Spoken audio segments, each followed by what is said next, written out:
ನಮಸ್ಕಾರ. ಇದು GBH63 update channel. Arsikere ವಿದ್ಯಾರ್ಥಿಗಳು ದಾನಗಳಿಂದ ಶೈಕ್ಷಣಿಕವಾಗಿ ಅಭಿವೃದ್ಧಿ ಹೊಂದಿ ಸತ್ಪ್ರಜೆಗಳಾಗಬೇಕು ಎಂದು DDPU ಪಾಲಕ್ಷಪ್ಪನವರು ಹೇಳಿದರು. ಹರಪಳ್ಳಿ ತಾಲೂಕು ಅರಸೀಕೆರೆ ಹೋಬಳಿಯ ಕಂಚಿಕೆರೆ ಸರ್ಕಾರಿ ಸ್ವತಂತ್ರ ಪದವಿ ಪೂರ್ವ ಕಾಲೇಜಿನಲ್ಲಿ ಡಾಕ್ಟರ್ ಬಿದ್ರಿ ಕೊಟ್ರೇಶ್ ಹಾಗೂ ಅನುರಾಧ ಪ್ರತಿಷ್ಠಾನ ವತಿಯಿಂದ ಉಚಿತ ಪುಸ್ತಕ ಹಾಗೂ ಸಮವಸ್ತ್ರ ವಿತರಣಾ ಸಮಾರಂಭದಲ್ಲಿ ಭಾಗವಹಿಸಿ ಅವರು ಮಾತನಾಡಿದರು. ಸಮಾಜದ ದೃಷ್ಟಿಯಿಂದ ವಿದ್ಯಾರ್ಥಿಗಳು ಮಾದರಿ ಉತ್ತಮ ಅಭ್ಯಾಸವನ್ನು ರೂಢಿಸಬೇಕು, ಶ್ರದ್ಧೆ ಸಂಯಮದಿಂದ ಜೀವನ ನಡೆಸಬೇಕು ಎಂದರು. ಬಿದ್ರಿ ಕೊಟ್ರೇಶ್ ಮಾತನಾಡಿ, ಶೈಕ್ಷಣಿಕ ದಾನ ಜೀವನದ ಸಂತೋಷದ ಗಳಿಗೆ ಎನಿಸಿದೆ. ಪ್ರತಿಯೊಬ್ಬರೂ ಸಹಕಾರ ನೀಡಿದಾಗ ಮಾದರಿ ಸಮಾಜದ ನಿರ್ಮಾಣ ಸಾಧ್ಯ ಎಂದರು. ಗಳಿಸಿದ್ದನ್ನು ನಾವು ಉಪಯೋಗದ ದಾರಿಯಲ್ಲಿ ದೇವರು ಕಲ್ಪಿಸಿ ಕೊಡಲಿದ್ದಾನೆ. ದಾನ ನೀಡಿದ್ದು ಸದುಪಯೋಗಗೊಂಡರೆ ಪುಣ್ಯ ಲಭಿಸುತ್ತದೆ ಎಂದರು. ಜಿಲ್ಲೆಗೆ ಪ್ರಥಮ ಸ್ಥಾನ ಪಡೆದ ಫಲಿತಾಂಶ ಬರುತ್ತಿದೆ. ಉತ್ತಮ ವೈಯಕ್ತಿಕ ಅಂಕ ಪಡೆದು ರಾಜ್ಯ ಮಟ್ಟದಲ್ಲಿ ಗಮನ ಸೆಳೆಯುವಂತೆ ಮಾಡಬೇಕು ಎಂದರು.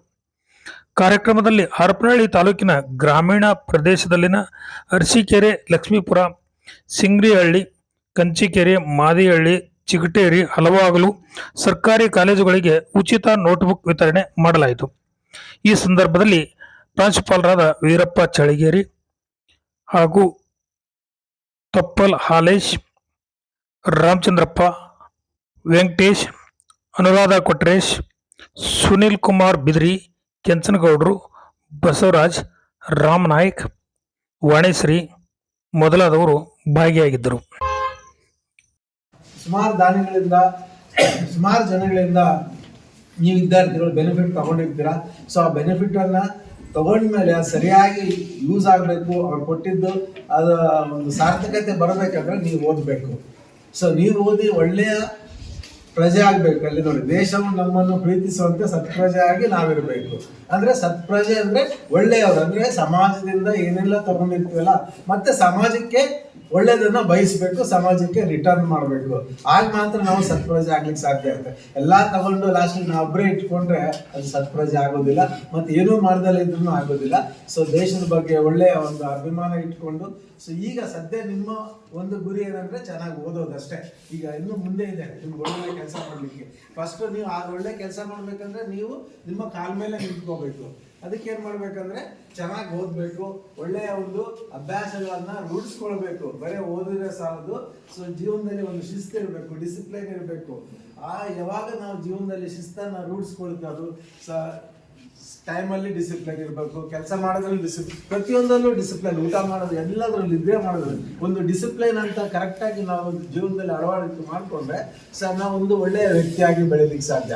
ಯಾಕಂದರೆ ಸೊ ಇದ್ರ ಜೊತೆಲಿ ನಿಮ್ಮ ಪೇರೆಂಟ್ಸ್ ನಿಮ್ಮನ್ನೆಲ್ಲ ಕಾಲೇಜಿಗೆ ಕಳಿಸಿದ್ರೆ ಚೆನ್ನಾಗಿ ಓದ್ಲಿ ಅಂತೇಳಿ, ನಿಮ್ಮ ಕಾಲ ಮೇಲೆ ನೀವು ನಿಂತ್ಕೊಳ್ಳಿ ಅಂತೇಳಿ, ಅಂತ ಪೇರೆಂಟ್ಗೂ ಸಹ ನೀವು ಚೆನ್ನಾಗಿ ಓದಿ ಒಳ್ಳೆ ರಿಸಲ್ಟ್ ಕೊಟ್ಟರೆ ಆ ಪೇರೆಂಟ್ಸ್ಗೆ ಒಂದು ಒಳ್ಳೆಯ ಗೌರವ ಸಿಗುತ್ತೆ.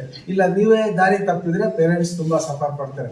ಹಾಗಾಗಿ ಸೊ ನಿಮ್ಮ ಮೇಲೆ ತುಂಬ ಜವಾಬ್ದಾರಿ ಇರುತ್ತೆ. ಸಮಾಜದ ದೃಷ್ಟಿಯಿಂದ, ನಿಮ್ಮ ಪೇರೆಂಟ್ಸ್ ದೃಷ್ಟಿಯಿಂದ, ಎಲ್ಲರಿಗೂ, ನಿಮ್ಮ ಕಾಲೇಜ್ಗೂ ಸಹ ನೀವು ಒಳ್ಳೆ ರಿಸಲ್ಟ್ ಕೊಟ್ಟರೆ, ಈಗ ನಮ್ಮ ಕಂಚಿಕೆರೆದು ಸುಮಾರು ವರ್ಷದಿಂದ 100% ರಿಸಲ್ಟ್ ಕೊಟ್ಕೊಂಡು ಬಂದಿದ್ದಾರೆ.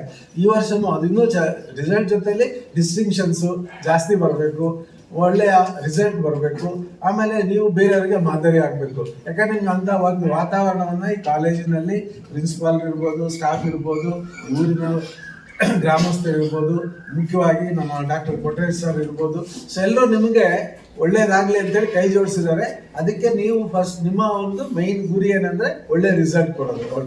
ಒಳ್ಳೆ ರಿಸಲ್ಟ್ ಕೊಡಬೇಕಂದ್ರೆ ನಾವು ಕಾಲೇಜ್ಗೆ ಸರಿಯಾಗಿ ಬರಬೇಕು, ಡೈಲಿ ಬರಬೇಕು. ಅವ್ರಿಗೆ ಅವ್ರ ಆಸೆ ಈಡೇರಬೇಕಂದ್ರೆ ನೀವು ಅದನ್ನು ಫಾಲೋ ಅಪ್ ಮಾಡಬೇಕು. ಜೀವನದಲ್ಲಿ ಒಂದು ಶಿಸ್ತನ್ನು ರೂಢಿಸ್ಕೊಳ್ಳಿ. ಆ ಶಿಸ್ತು ಇಟ್ಕೊಂಡು, ಯಾರಿಗೆ ಶಿಸ್ತು ಇರುತ್ತೆ, ಕ್ರಮಬದ್ಧವಾಗಿ ಇರುತ್ತೆ, ಅದು ಒಳ್ಳೆಯ ವ್ಯಕ್ತಿ ಆಗಲಿಕ್ಕೆ ಸಾಧ್ಯ. ಎಲ್ಲಿ ನಾವು ಶಿಸ್ತು ತಪ್ತೀವೋ, ಯಾವುದಾದ್ರೂ ಓದಿದ್ರು ಡಿಸಿಪ್ಲೈನ್ ಇರಲ್ಲ, ಕಾಲೇಜಿಗೆ ಬರೋ ಡಿಸಿಪ್ಲೈನ್ ಇರೋದಿಲ್ಲ, ಎಲ್ಲಿ ಶಿಸ್ತು ಇರೋದಿಲ್ಲ ಏನೂ ಮಾಡ್ಲಿಕ್ಕೆ ಸಾಧ್ಯ ಇಲ್ಲ. ಅದಕ್ಕೆ ನಾನು ಒಂದೇ ಮಾತು ಹೇಳ್ತೀನಿ, ಜೀವನದಲ್ಲಿ ಶಿಸ್ತನ್ನು ರೂಢಿಸ್ಕೊಳ್ಳಿ. ಸೊ ಒಳ್ಳೆ ಹಾರ್ಡ್ ವರ್ಕ್ ಮಾಡಿ, ಇಷ್ಟಪಟ್ಟು ಮಾಡಿ, ಸೊ ಒಳ್ಳೆಯ ಪ್ರಜೆ ಆಗಿ, ದೇಶಕ್ಕೆ ಒಳ್ಳೆಯ ಸಂಪತ್ತಾಗಿ. ಯಾಕಂದರೆ ನೀವು ಒಳ್ಳೆಯ ವ್ಯಕ್ತಿಗಳಾದರೆ ದೇಶ ಊರು, ರಾಜ್ಯ ಇರ್ಬೋದು, ಎಲ್ಲದೂ ಒಳ್ಳೇದಾಗುತ್ತೆ ಅಂತ ಹೇಳ್ತಾ ನಿಮ್ಗೆಲ್ರಿಗೂ ಶುಭ ಕೋರಿ ಮತ್ತೊಮ್ಮೆ ಅವ್ರಿಗೆ ದೇವ್ರು ಒಳ್ಳೇದು ಮಾಡಲಿ, ಈ ಥರ ಒಳ್ಳೊಳ್ಳೆ ಕಾರ್ಯಕ್ರಮಗಳನ್ನ ನಡೆಸ್ಕೊಳ್ಳೋ ಶಕ್ತಿ ಕೊಡಲಿ ಅಂತ ಹೇಳಿ ಮತ್ತೊಮ್ಮೆ ದೇವರಲ್ಲಿ ಪ್ರಾರ್ಥಿಸಿ ಎಲ್ರಿಗೂ ಶುಭ ಕೋರಿ.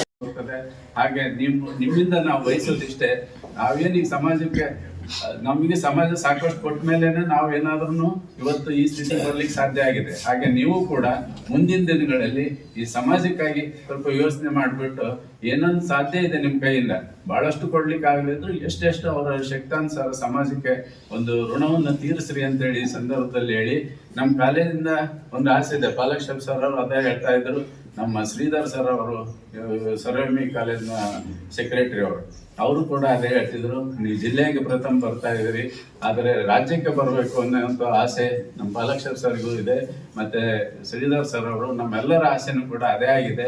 ಮುಂದಿನ ದಿನಗಳಲ್ಲಿ ಈಗೇನು ಜಿಲ್ಲೆಗೆ ನೀವು ಪ್ರಥಮ ಬರ್ತಾ ಇದ್ದೀರಿ ಮಕ್ಕಳೆಲ್ಲ ವಿದ್ಯಾಭ್ಯಾಸದಲ್ಲಿ ರಿಸಲ್ಟ್ನಲ್ಲಿ, ಅದನ್ನ ರಾಜ್ಯ ಮಟ್ಟಕ್ಕೆ ತಗೊಂಡು ಹೋಗ್ಬೇಕು ಅನ್ನೋಂಥದ್ದೇ ನಮ್ಮ ಬಯಕೆ. ಅದನ್ನ ಮಾಡಿಕೊಡುವ ಮೂಲಕ ನಮ್ಮ ಒಂದು ಆಸೆಯನ್ನು ನೀವು ಈಡೇರಿಸಿದ್ರೆ ನಾವು ಏನೀಗ ಮಾಡ್ತಾ ಇದ್ದೀವಿ ಎಲ್ಲ ಕಾರ್ಯಗಳಿಗೆ ಒಂದು ನಿಮ್ಮಿಂದ ಕೊಟ್ಟಂತ ಒಂದು ಕೊಡುಗೆ ಅಂತ ಹೇಳಿ ನಾವು ಭಾವಿಸ್ತೇವೆ. ಕರ್ನಾಟಕ ಸರ್ಕಾರದ ಮಹತ್ವಾಕಾಂಕ್ಷಿ ಯೋಜನೆಯಾದ 57 ಕೆರೆಗಳಿಗೆ ನೀರು ತುಂಬಿಸುವ ಯೋಜನೆಯಲ್ಲಿ ಇಂದು ತೌಡೂರು ಕೆರೆಗೆ ನೀರು ಬಂದು ರೈತರು ಸಂತಸ ಪಡುತ್ತಿರುವುದು ಮುಖಂಡರಾದ KM ಮಂಜುನಾಥಯ್ಯ ಮೊದಲಾದವರು ಇದ್ದಾರೆ. ಇದು GBH63 updates channel. Please subscribe, share my channel. Thank you.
ಇದು GBH63 updates channel. Please subscribe, share my channel. Thank you.